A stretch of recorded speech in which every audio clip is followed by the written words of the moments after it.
2011 সাল থেকে সিরিয়ার সরকারের সাথে ওই দেশের সাধারণ মানুষের খুবই ভয়ঙ্কর একটা সিভিল ওয়ার গৃহযুদ্ধ শুরু হয়। যে যুদ্ধের কারণে অনেক লক্ষ লক্ষ নিরীহ মানুষ মারা গেছিল। আর অনেক মানুষকেই রাতারাতি নিজেদের পরিবার আর নিজেদের দেশ ছেড়ে বেআইনিভাবে অন্য দেশে পালিয়ে গিয়ে রিফিউজি হয়ে থাকতে হয়েছিল। এই রিফিউজিদের মধ্যেই 17 বছর বয়সী এমন একটা মেয়ে ছিল যে নিজের পরিবার হারানোর পর এই রিফিউজি ক্যাম্প থেকেই 2016 সালের অলিম্পিকে অংশগ্রহণ করে সেখানে প্রথম স্থান অধিকার করে সোনা জিতে নেয়। আর ওই মেয়েটার জীবনের সত্যি কাহিনী থেকে তৈরি আমাদের আজকের সিনেমার নাম দ্য সুইমার্স। 2022 সালে মুক্তি পাওয়া এই সিনেমার IMDb রেটিং 7.4। তো গল্পটা শুরু হয় 2011 সালে সিরিয়ার দামাস্ক থেকে, যেখানে আমরা সারা আর ইউসরা নামের এই দুই বোনকে দেখতে পাই। এরা দুজন প্রফেশনাল সুইমার ছিল আর এদের ইচ্ছে ছিল নিজেদের দেশের হয়ে অলিম্পিকে অংশগ্রহণ করা। সেজন্য ওরা প্রত্যেকদিন ঘন্টার পর ঘন্টা সাঁতার প্র্যাকটিস করত। আর ওদেরকে এই সাঁতারের ট্রেনিং দিত ওদের বাবা মিস্টার ইজাত। আসলে ইনিও একজন প্রফেশনাল সুইমার ছিলেন আর এনারও ইচ্ছে ছিল নিজের দেশের হয়ে অলিম্পিকে অংশগ্রহণ করা, কিন্তু কিছু সমস্যার জন্য উনি নিজের সেই স্বপ্নটা পূরণ করতে পারেননি। তারা আর ইউসরা নিজেদের বাবা মা আর নিজেদের ছোট বোনের সঙ্গে থাকত। এদের 5 জনের এই পরিবারে এরা প্রত্যেকেই খুবই সুখী ছিল। কিন্তু আস্তে আস্তে সিরিয়ার অবস্থা খুবই খারাপ হয়ে যেতে শুরু করে। আসলে ওই দেশের সমস্ত সাধারণ মানুষ ওদের দেশের সরকারের অত্যাচারের বিরুদ্ধে প্রতিবাদ করতে শুরু করে। আর এই কারণেই বহু হাজার হাজার মানুষ রাস্তায় মিছিলে নেমে পড়ে।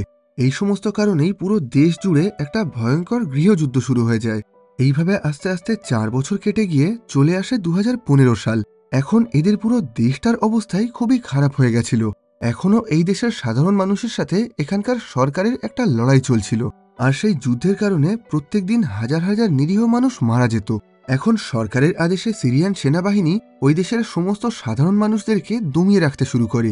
এখন সেনাবাহিনীরা দিন রাত প্রতিটা মুহূর্তেই দেশের সমস্ত জায়গায় পাহারাদারি করত, যাতে কোনোভাবেই সাধারণ মানুষরা একত্রিত হয়ে সরকারের বিরুদ্ধে কোনো রকম প্রতিবাদ না করতে পারে। এসব কিছুর মধ্যেই একদিন সারা আর ইউসরা ওদের বন্ধুদের সঙ্গে বসে গল্প করছিল। তখনই ওরা খেয়াল করে দূরে ওদের শহরের একটা জায়গায় সেনাবাহিনীর বোম বিস্ফোরণের ফলে ওই জায়গাটা আগুনে পুড়তে শুরু করেছে। আর এই ঘটনায় ওদের একজন বন্ধুও মারা গেছে। এখন এই খবরটা জানার পর এদের প্রত্যেকেরই খুবই মন খারাপ হয়ে যায়। এখন পুরো সিরিয়া জুড়েই সেনাবাহিনীর আক্রমণে সাধারণ মানুষদের মারা যাওয়া খুবই সাধারণ একটা ব্যাপার হয়ে উঠেছিল। এখন এভাবেই প্রত্যেকদিন বহু নিরীহ মানুষ সেনাবাহিনীর অত্যাচারেই মারা যেত। কিন্তু চারিদিকে এত খারাপ অবস্থার মধ্যেও ইউসরা প্রত্যেক দিন নিয়ম করে ঘন্টার পর ঘন্টা সাঁতার প্র্যাকটিস করত। আসলে ও নিজের দেশের হয়ে অলিম্পিকে অংশগ্রহণ করতে চাইছিল। আর এজন্য ওর বাবা ওকে প্রত্যেক দিন বিভিন্ন নতুন নতুন পদ্ধতিতে ট্রেনিং দিতেন। একদিন সারা আর ইউসরা বাসে করে এক জায়গা থেকে অন্য জায়গায় যাচ্ছিল, কিন্তু তখনই মাঝ রাস্তায় সেনাবাহিনীরা ওদের বাসটাকে থামিয়ে সেটার তল্লাশি চালাতে শুরু করে। এই কাজটা করার সময় একজন সৈনিক বাসের মধ্যে উঠে সারা আর ইউসরার শরীরে উল্টোপাল্টা জায়গায় স্পর্শ করে ওদের সাথে অসভ্যতামি করতে শুরু করে। এই ঘটনায় এরা দুজন মানসিকভাবে প্রচণ্ড ভেঙে পড়েছিল। কিন্তু এত কিছুর পরেও এরা কোনোভাবেই ওই সৈনিকদের বিরুদ্ধে প্রতিবাদ করতে পারে না। আসলে এখন এই দেশের কোনো সাধারণ মানুষই সেনাবাহিনী অথবা সরকারের কোনো অন্যায়ের বিরুদ্ধে প্রতিবাদ করতে পারত না, যে কারণে বেশিরভাগ মানুষ সুযোগ পেলেই এই দেশ ছেড়ে পালিয়ে যাওয়ার চেষ্টা করত। এখন এই তল্লাশি চালানোর সময় বাইরে থেকে বিরোধী পক্ষের বেশ কিছু লোকজন বাসে থাকা ওই সৈনিকদের দিকে গুলি চালাতে শুরু করে। এখন বাসের বাকি যাত্রীরা কোনো রকমে ওই জায়গা থেকে নিজেদের জীবন বাঁচিয়ে পালিয়ে আসে। এই ঘটনার কিছুদিন পর সারা আর ইউসরা জানতে পারে ওদের পরিচিত একটা মেয়ে এই দেশ থেকে পালিয়ে জার্মানিতে চলে গেছে। আর সেখানে পৌঁছানোর পর ও ফ্যামিলি রিইউনিয়নের মাধ্যমে নিজের পরিবারকেও জার্মানিতে নিয়ে যাওয়ার ব্যবস্থা করে ফেলেছে। আসলে যদি কোনো রিফিউজির বয়স 18 বছরের কম হয়, তাহলে সে নিজের দেখাশোনা করার জন্য নিজের পরিবারকেও নিজের কাছে নিয়ে আসতে পারে। আর এটাকেই ফ্যামিলি রিইউনিয়ন বলা হয়। এখন এই খবরটা জানার পর সারা আর ইউসরা ঠিক করে নেয় ওরাও আর এই দেশে থাকবে না। ওরা ঠিক করে নেয় ওরা যেভাবেই হোক জার্মানিতে পৌঁছে সেখানে ফ্যামিলি রিইউনিয়নের মাধ্যমে ওদের পরিবারকেও ওখানে নিয়ে যাবে। এখন ওরা নিজেদের বাবার সাথে এই পুরো প্ল্যানটা শেয়ার করে, কিন্তু ওদের বাবা কোনোভাবেই এই কাজটা করার জন্য রাজি হচ্ছিলেন না, কারণ এই কাজে অনেকটা ঝুঁকি ছিল। আসলে যুদ্ধের কারণে এখন এরা কেউই প্লেনে করে সরাসরি জার্মানি যেতে পারবে না। এদেরকে বিভিন্ন দেশের ওপর দিয়ে বেআইনিভাবে বর্ডার পার করে লুকিয়ে লুকিয়ে জার্মানিতে যেতে হবে। আর সেজন্যই ওদের বাবা এখন ওদেরকে এই কাজটা করার অনুমতি দিচ্ছিলেন না, যে কারণে এরা দুজনেই খুবই হতাশ হয়ে যায়। এই ঘটনার কিছুদিন পর ওদের দেশে একটা ইন্টারন্যাশনাল সুইমিং কম্পিটিশন শুরু হয়। যে কম্পিটিশনে ইউএসরাও অংশগ্রহণ করেছিল। আর ওদের এই কম্পিটিশনটা দেখার জন্য ওখানে পুরো স্টেডিয়াম ভর্তি দর্শক ছিল।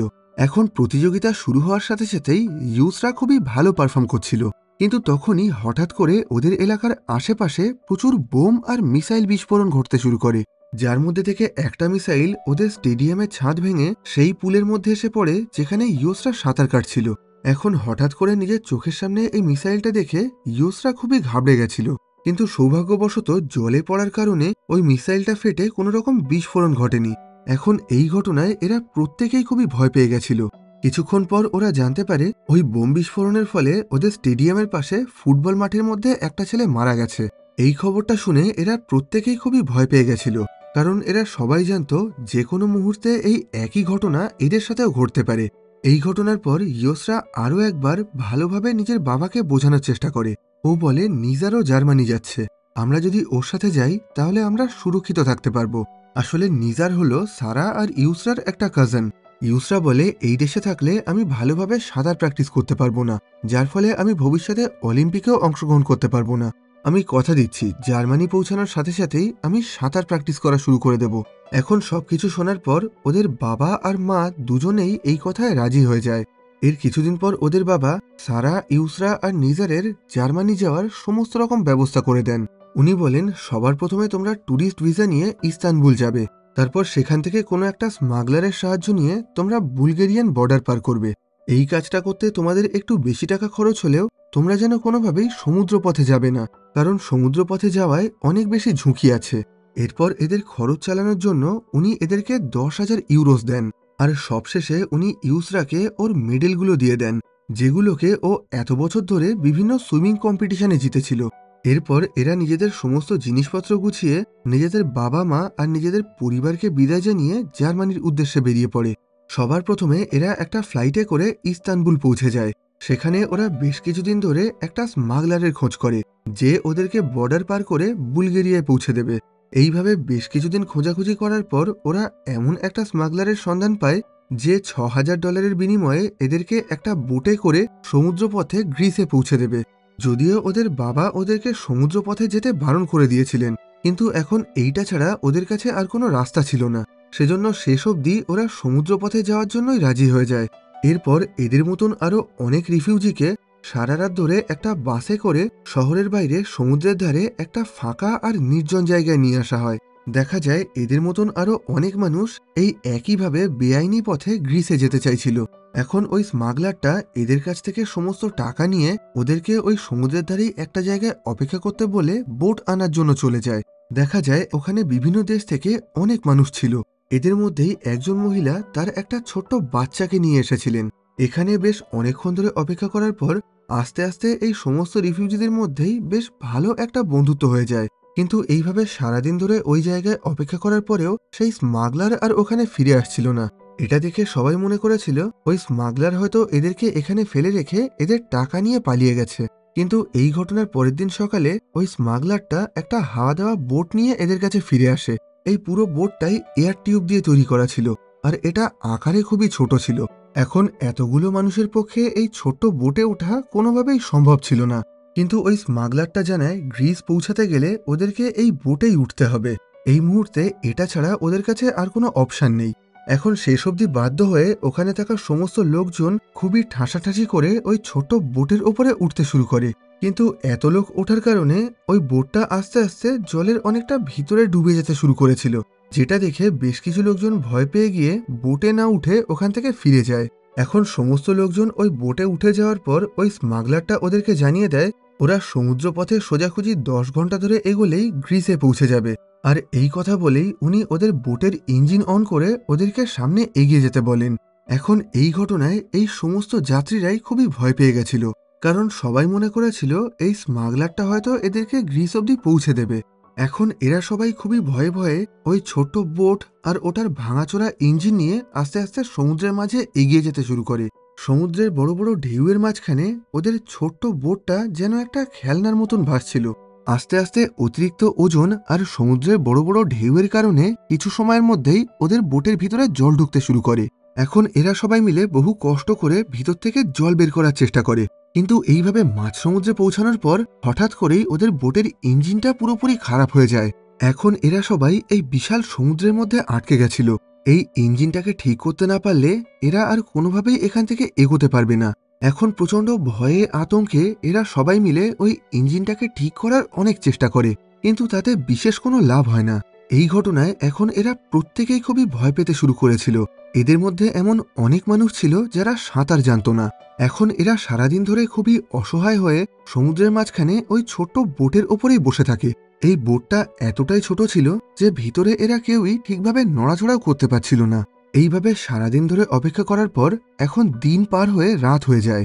এখন ওখানে প্রচণ্ড জোরে বৃষ্টি শুরু হয়ে গেছিল, যে কারণে ওদের বোটের মধ্যেও প্রচুর পরিমাণ জল ঢুকতে শুরু করে। এখন ওজন কমানোর জন্য এরা সবাই নিজেদের কাছে থাকা ভারী ভারী ব্যাগ আর অপ্রয়োজনীয় জিনিসগুলোকে সমুদ্রের জলে ফেলে দেয়।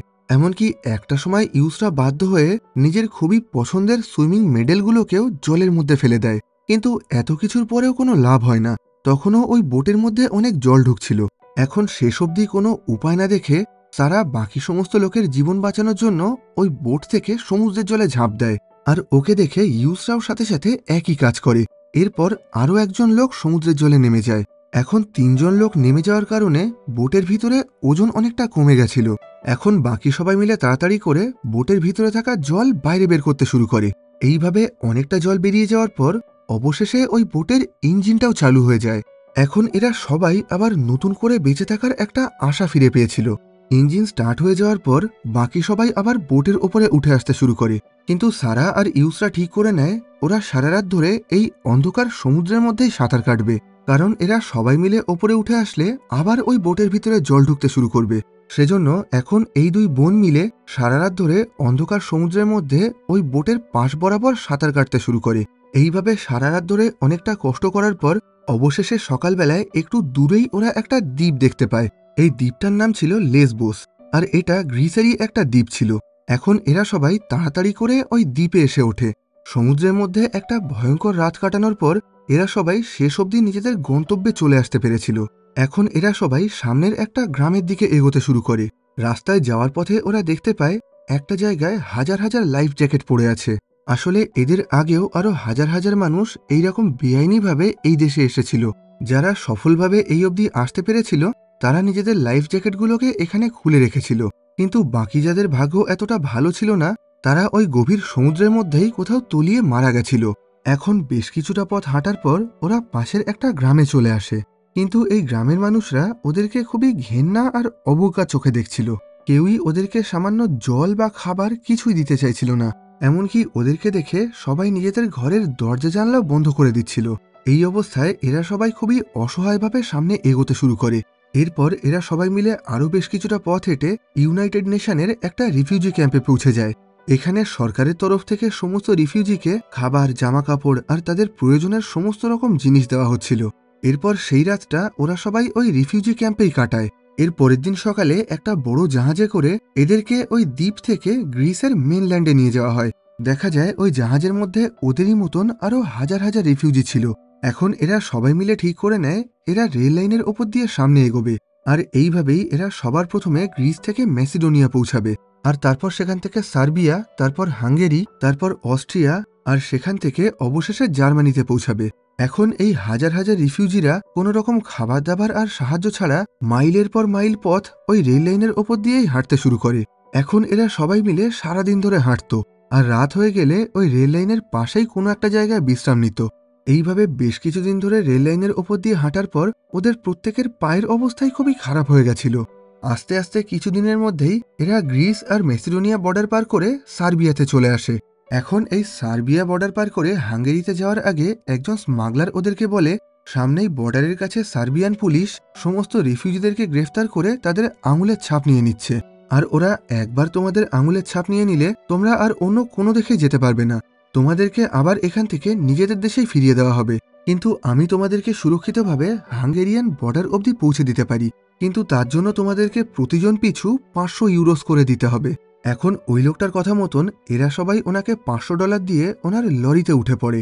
কিন্তু বেশ কিছুক্ষণ যাওয়ার পর ওই লোকটা এদেরকে বর্ডার পার না করিয়েই মাঝ রাস্তায় কোনো একটা অজানা জায়গায় ছেড়ে দিয়ে নিজের গাড়ি নিয়ে চলে যায়। এখন এরা সবাই খুবই অসহায়ভাবে রাস্তার মাঝখানে দাঁড়িয়ে থাকে। এই মুহূর্তে এদের কাছে আর কিছুই করার ছিল না।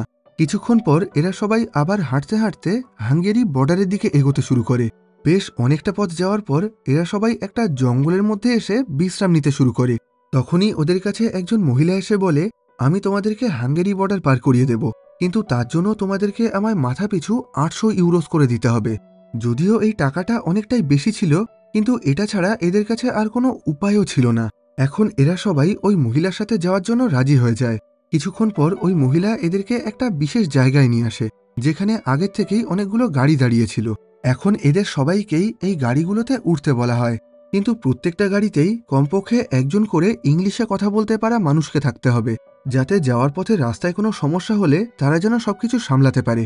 আর এই কারণেই এখন সারা, ইউসরা আর নিজারকে তিনটে আলাদা আলাদা গাড়িতে বসতে হয়, কারণ এরা তিনজনেই ইংলিশে কথা বলতে পারত। যদিও সবার থেকে আলাদা হয়ে যাওয়ার কারণে ইউসরা একা একা খুবই ঘাবড়ে গেছিল। এরপর এরা সবাই আলাদা আলাদা গাড়িতে করে যে যার মতন হাঙ্গেরি বর্ডারে পৌঁছে যায়। আর সেখান থেকে রাতের অন্ধকারে বর্ডার পার করে ওই স্মাগলারের ঠিক করে রাখা একটা সুরক্ষিত জায়গায় চলে আসে। এই জায়গায় আসার সাথে সাথেই ইউসরা নিজারকে দেখতে পায়। ওকে দেখে ও অনেকটা নিশ্চিন্ত হয়, কিন্তু সারার তখন অবধি কোনো খোঁজ পাওয়া যাচ্ছিল না, যে কারণে ইউসরা খুবই চিন্তায় পড়ে গেছিল। এইভাবে সারা রাত ধরে অনেক দুশ্চিন্তা করার পর অবশেষে সকালবেলায় সারা ওদের কাছে চলে আসে।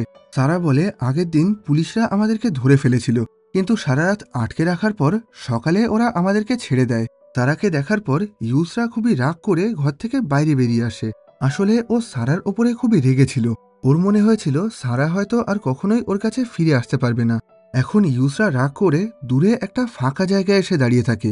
সেই সময় হঠাৎ করেই ওখানে একটা লোকাল ছেলে এসে ওকে একা পেয়ে ওর সাথে অসভ্যতামি করতে শুরু করে। এই অবস্থায় ইউসরা নিজেকে বাঁচানোর অনেক চেষ্টা করে, কিন্তু ও কোনোভাবেই ওখান থেকে পালাতে পারছিল না। এসব কিছুর মধ্যে হঠাৎ করেই ওখানে সারা এসে ওকে বাঁচিয়ে নেয়, কিন্তু এই ঘটনায় ইউসরা খুবই ভয় পেয়ে গেছিল। এর পরের দিন সকালে ওখানে থাকা বাকি সমস্ত রিফিউজিরা একটা ট্রাকে করে ওখান থেকে জার্মানিতে যাওয়ার সিদ্ধান্ত নেয়, কিন্তু ইউসরা কোনোভাবেই এই ট্রাকটায় উঠতে চাইছিল না। ওর মনে হচ্ছিল এই ট্রাকে উঠলে ওরা সবাই হয়তো পুলিশের কাছে ধরা পড়ে যাবে। সেজন্য এখন ইউসরা, সারা আর নিজার এরা তিনজন মিলে অন্য রাস্তা দিয়ে জার্মানিতে যাওয়ার সিদ্ধান্ত নেয়। এখন এরা তিনজন বাকি সবাইকে বিদায় জানিয়ে আস্তে আস্তে হাঁটা পথেই সামনে এগোতে শুরু করে। এতদিন ধরে একসাথে থাকার পর এই সমস্ত রিফিউজিরাই যেন একটা পরিবারের মতন হয়ে উঠেছিল, তাই বাকি সবার থেকে আলাদা হতে এদের খুবই কষ্ট হচ্ছিল। এখন সারাদিন ধরে হাঁটার পর রাতের বেলায় এরা তিনজন খুবই দুর্বল হয়ে পড়েছিল। সেজন্য সেই রাতটা ওরা একটা ভালো হোটেলে থাকার সিদ্ধান্ত নেয়। এর পরের দিন সকালে উঠে এরা জানতে পারে জার্মান সরকার এই সমস্ত রিফিউজিদের জন্য নিজেদের বর্ডার খুলে দিয়েছে, আর এখন এই রিফিউজিদেরকে নেওয়ার জন্য এখানে জার্মানি থেকে অনেকগুলো বাস পাঠানো হয়েছে। এই খবরটা শুনে এরা প্রত্যেকেই খুবই খুশি হয়। এখন এরা তিনজন বাকি সমস্ত রিফিউজিদের সঙ্গে সারা রাত ধরে ওই বাসে করে যাওয়ার পর অবশেষে সকালবেলায় জার্মানিতে পৌঁছে যায়। এখন সুরক্ষিতভাবে জার্মানিতে আসার পর এরা প্রত্যেকেই খুবই খুশি ছিল। বাস থেকে নামার সাথে সাথেই জার্মানরা এই সমস্ত রিফিউজিদের খুব ভালোভাবে স্বাগত জানায়। এরপর এদের সবাইকে একটা বিশাল বড় রিফিউজি ক্যাম্পে নিয়ে যাওয়া হয়, যেখানে এদের ছবি তুলে আর এদের ফিঙ্গারপ্রিন্ট নিয়ে এদের জন্য বেশ কিছু নতুন ডকুমেন্টস তৈরি করা হচ্ছিল। এরপর এদের থাকার জন্য এদেরকে একটা ছোট্ট কামরা দেওয়া হয়, আর যতদিন না অবধি ওরা জার্মানির নাগরিকত্ব পাচ্ছে ততদিন ওরা চাইলে এই ক্যাম্পেই থাকতে পারে। এইভাবে আস্তে আস্তে এরা সবাই এই ক্যাম্পের মধ্যে 2 মাস কাটিয়ে ফেলে। এদিকে খবরে দেখানো হয় সিরিয়ার অবস্থা এখন আগের থেকে আরো বেশি খারাপ হয়ে গেছে। এখন প্রত্যেক দিন সিরিয়ার বিভিন্ন জায়গায় বোম বিস্ফোরণ ঘটত। আর এই সমস্ত খবর পাওয়ার পর সারা আর ইউসরা নিজের মা, বাবা আর বোনকে নিয়ে খুবই চিন্তার মধ্যে ছিল। এসব কিছুর মধ্যে ইউসরা ঠিক করে নেয় যেভাবেই হোক ও নিজের বাবার স্বপ্নটা পূরণ করবে। সেজন্য এখন ও এই ক্যাম্পের মধ্যে থেকেই আবার নিজের ট্রেনিং শুরু করে দেয়। এখন ও নিজের কাছে থাকা সামান্য সামান্য জিনিস দিয়েই প্রত্যেকদিন ঘন্টার পর ঘন্টা ট্রেনিং করত। আর এরপর সারা আর ইউসরা দুজন মিলে ওই ক্যাম্পের পাশে থাকা একটা সুইমিং ক্লাবে চলে যায়। এখন ওরা ওই ক্লাবের কোচকে বলে, আমরা নিজেদের দেশ অর্থাৎ সিরিয়ার হয়ে সুইমিং করতাম, আমরা ওয়ার্ল্ড চ্যাম্পিয়নশিপে অংশগ্রহণ করেছিলাম, কিন্তু বর্তমানে আমরা একটা রিফিউজি ক্যাম্পে আছি, তাই এখন আমরা আপনার এই ক্লাবেই সুইমিং প্র্যাকটিস করতে চাই। যিনি এই সুইমিং ক্লাবের কোচ ছিলেন ওনার নাম ছিল সোয়েন। এখন প্রথমের দিকে উনি এদের কথায় রাজি হচ্ছিলেন না। তখন ইউসরা বলে, আমি 200 মিটার ফ্রি স্টাইল 2 মিনিট 12 সেকেন্ডে কমপ্লিট করেছি, আর 100 মিটার বাটারফ্লাই কমপ্লিট করেছি 1 মিনিট 9 সেকেন্ডে। এই কথা শুনে সোয়েন খুবই অবাক হয়ে যায়। ও বলে, ঠিক আছে, সবার আগে আমি তোমাদের একটা পরীক্ষা নিতে চাই, আর তোমরা যদি সত্যিই ভালো সাঁতার কাটতে পারো তাহলে আমি তোমাদেরকে ট্রেনিং দেওয়ার জন্য রাজি আছি। এখন এদের দুজনের পরীক্ষা নেওয়ার পর সোয়েন খুবই প্রভাবিত হয়ে যায়, আর সঙ্গে সঙ্গেই এদেরকে ট্রেনিং দেওয়ার জন্য রাজি হয়ে যায়। সেদিন ট্রেনিং শেষ করার পর সোয়েন ওদের জিনিসপত্র নিয়ে ওদেরকে রিফিউজি ক্যাম্প অব্দি এগিয়ে দিতে এসেছিল, কিন্তু ক্যাম্পে আসার পর ওখানকার পরিবেশ দেখে ও খুবই অবাক হয়ে গেছিল। এই পুরো জায়গাটাই খুবই ঘিঞ্জি ছিল, আর এখানে অল্প জায়গার মধ্যে একসাথে অনেক মানুষ থাকছিল। এসব কিছু দেখে সোয়েন প্রশ্ন করে, এখানে এত আওয়াজের মধ্যে তোমরা রাতে ঘুমাও কিভাবে? এরা দুজন বলে, আমরা তো বহুদিন ধরে ঠিকভাবে ঘুমাতেও পারি না। এই কথা শুনে সোয়েন এখন এদের দুজনকে নিজের সুইমিং ক্লাবের একটা ঘরের মধ্যেই থাকার ব্যবস্থা করে দেয়। এই ঘটনায় এরা দুজন খুবই খুশি হয়েছিল। এখন এরা থাকার জন্য খুবই ভালো একটা জায়গা পেয়ে গেছিল, আর সেই একই সাথে ওরা ওই সুইমিং ক্লাবে প্রত্যেকদিন খুব ভালোভাবে প্র্যাকটিস করত। এদিকে এরা দুজন এত ভালোভাবে থাকলেও নিজার এখনো সেই রিফিউজি ক্যাম্পেই আটকে ছিল, আর এখন এদের দুজনকে দেখে ওর নিজের প্রতি খুবই রাগ হচ্ছিল। ওর মনে হচ্ছিল এই দুই বোনের সঙ্গে এখানে এসে ও হয়তো অনেক ভুল করে ফেলেছে। এর কিছুদিন পর ফ্যামিলি রিইউনিয়নের ব্যাপারে কথা বলার জন্য সারা একটা অফিসে যায়, কিন্তু সেখান থেকে জানানো হয় এদের ডকুমেন্টস তৈরি হতেই 1 থেকে 2 বছর সময় লেগে যাবে, আর তারপরেই এরা ফ্যামিলি রিইউনিয়নের রিকোয়েস্ট করতে পারবে। এই কথা শুনে সারা খুবই হতাশ হয়ে যায়, কারণ আর কিছু মাস পরেই ইউসরার বয়স 18 বছর হয়ে যাবে। তারপর এরা আর কোনোভাবেই ফ্যামিলি রিইউনিয়নের রিকোয়েস্ট করে নিজেদের পরিবারকে এখানে নিয়ে আসতে পারবে না। এই ঘটনায় সারা আর ইউসরা দুজনেরই খুবই মন খারাপ হয়ে যায়। ওদের মনে হতে লাগে ওরা হয়তো আর কখনোই নিজেদের পরিবারের সঙ্গে দেখা করতে পারবে না। এই ঘটনায় সারা মানসিকভাবে এতটাই ভেঙে পড়েছিল যে ও ঠিক করে নেয় ও আর কখনোই সুইমিং করবে না। এদিকে ইউসরা প্রত্যেক দিন নিয়ম করে ঘন্টার পর ঘন্টা প্র্যাকটিস করত, কিন্তু একদিন সোয়েন ওকে জানায়, তুমি নিজের দেশের হয়ে এইবারের অলিম্পিকে অংশগ্রহণ করতে পারবে না, কারণ এই মুহূর্তে যুদ্ধ চলার কারণে সিরিয়াকে অলিম্পিক থেকে বাদ দেওয়া হয়েছে। কিন্তু এসব কিছুর মধ্যেই একটা খুশির খবর হলো, ইন্টারন্যাশনাল অলিম্পিক কমিটি এইবারের অলিম্পিকের জন্য একটা স্পেশাল রিফিউজি টিম তৈরি করতে চাইছে, যে টিমে বিভিন্ন দেশে রিফিউজি ক্যাম্পে থাকা লোকদেরকেই নেওয়া হবে। আর তুমি যেরকম ভালো সাঁতার কাটো, তুমি চাইলে ওই রিফিউজি টিমের হয়ে অলিম্পিকে অংশগ্রহণ করতে পারো। এই কথা শুনে ইউসরা খুবই হতাশ হয়ে যায়। ও বলে, আমার মনে হচ্ছে অলিম্পিক কমিটি এই রিফিউজিদের উপরে দয়া করে এদেরকে সুযোগ দেওয়ার চেষ্টা করছে, কিন্তু আমি কারোর দয়া নিতে চাই না। আমি সম্মানের সঙ্গে নিজের দেশের হয়েই অলিম্পিকে অংশগ্রহণ করতে চাই। আর এই কথা বলেই ও সোয়েনের অফারটা রিজেক্ট করে দেয়। এখন এই কথাটা জানার পর সারা ওকে বোঝানোর অনেক চেষ্টা করে। ও বলে, আমরা সবসময় যেমনটা ভাবি তেমনটা নাও হতে পারে, কিন্তু আমাদেরকে প্রত্যেকটা পরিস্থিতির জন্য তৈরি থাকতে হবে। আমাদের বাবা খুবই ভালো একজন সুইমার ছিলেন, উনিও আমাদের দেশের হয়ে অলিম্পিকে অংশগ্রহণ করতে চেয়েছিলেন, কিন্তু সেই সময় দেশ জুড়ে যুদ্ধ চলার কারণে ওনাকে 2 বছরের জন্য নিজের ট্রেনিং বন্ধ করে যুদ্ধে যেতে হয়েছিল, আর তারপর থেকে উনি আর কখনোই অলিম্পিকে যাওয়ার সুযোগ পাননি। এখন তুমি যে সুযোগটা পাচ্ছ সেটাকে হাতছাড়া করো না, ভবিষ্যতে তুমি হয়তো আর কখনোই এমন সুযোগ ফিরে পাবে না। এই কথা শুনে এখন ইউসরা রিফিউজি টিমের হয়ে অলিম্পিকে অংশগ্রহণ করার জন্য রাজি হয়ে যায়। এরপর থেকে অলিম্পিকে যাওয়ার জন্য জোর কদমে ইউসরার ট্রেনিং শুরু হয়ে যায়। এখন ওকে প্রত্যেক দিন আরো অনেক বেশি কঠিন পরিশ্রম করতে হচ্ছিল। এইভাবে প্র্যাকটিস করার ফলে এখন ওর টাইমিং আগের থেকে অনেক ভালো হয়ে গেছিল, যে কারণে এখন ওকে অলিম্পিকের রিফিউজি টিমে সিলেক্ট করে নেওয়া হয়। এখন ও এই খুশির খবরটা ভিডিও কলের মাধ্যমে নিজের মা আর বাবাকেও জানায়। এদিকে সারা নিজের জীবনের একটা নতুন উদ্দেশ্য খুঁজে পায়। এখন ওর আর সাঁতার কাটতে ভালো লাগতো না। একদিন ও ফেসবুক থেকে জানতে পারে বিগত 2 মাসের মধ্যে 1 লক্ষ মানুষ ওদেরই মতন সমুদ্র পার করে গ্রিসে এসেছে। এখন ও ঠিক করে নেয় বাকি জীবনটা ও ওই সমস্ত রিফিউজিদেরকে সাহায্য করবে। এরপর ও নিজের চুল ছোট ছোট করে কেটে সবার সামনে একটা নতুন রূপে ফিরে আসে। এখন থেকে ও একটা এনজিওর সাথে কাজ করার সিদ্ধান্ত নেয়। এদিকে এতদিনের মধ্যে ইউসরার কাছেও ওর অলিম্পিকের কিট চলে আসে, আর এর কিছুদিন পরেই শুরু হয়ে যায় 2016 সালের রিও অলিম্পিক। এখানে পৃথিবীর 207টা আলাদা আলাদা দেশ থেকে হাজার হাজার অ্যাথলিটরা অংশগ্রহণ করেছিল, আর এদের মধ্যে সবথেকে ইউনিক ছিল এই রিফিউজি টিম, যাদের নিজস্ব কোনো দেশ ছিল না।